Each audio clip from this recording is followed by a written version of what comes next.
right, ladies, I might ruffle some feathers with this one, but here are 4 major red flags that all men notice in women.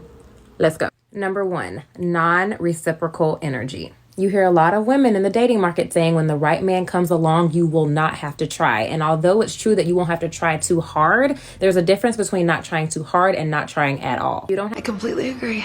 Have to be thirsty. You don't have to come off desperate, but no man wants to be pursuing a woman that they feel is not giving them the same kind of energy in return. Number 2, unrealistic financial expectations.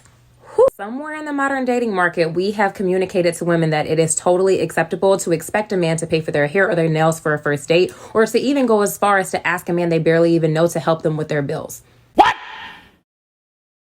What the fuck? Feeling entitled to lavish treatment or financial assistance from a man that you barely even know that's still trying to get to know you is an extremely unrealistic expectation. And social media has done a really bad job of making modern women think that that behavior is normal. Let me be clear. There's nothing wrong with wanting a man who's financially solid, but no man wants to feel like they're your walking ATM. True talk, y'all. True talk, y'all.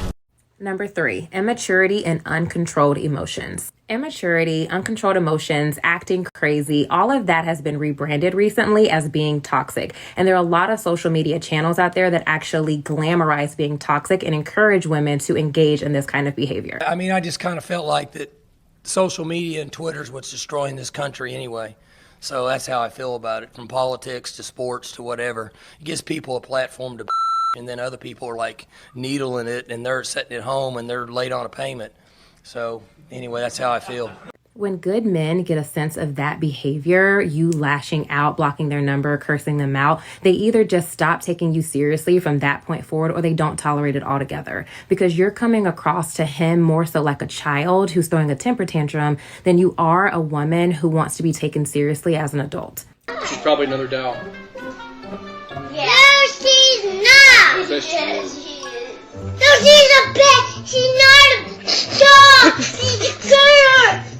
Girl. Number 4, probably the most controversial one of all, being too masculine. A lot of women will shy away from being feminine now because of the negative connotation that's associated with that in modern society. Whether you like it or not, the reality is that men like feminine women. Now, this is the part in the story where a lot of women will say, well, it takes the right man to bring out that feminine energy. Although I do think that there are some points of that are true, overall, I don't really agree with that. I think that as a woman, you either embrace your feminine energy and you walk in that, or you just haven't tapped into it. You pretend not to be what you are, not to do what you do. There are so many women in the modern dating market who have hardened themselves to steal because of the negative experiences that they've had with men. Blocking your feminine energy is often a defense mechanism for a lot of women so that they don't get hurt in the future. But don't let the experiences of the past turn you bitter. The reality is, ladies, that there are 2 sides to every coin. And if we're going to talk about the bad traits of men, we also have to acknowledge and take accountability for the bad traits we have in ourselves.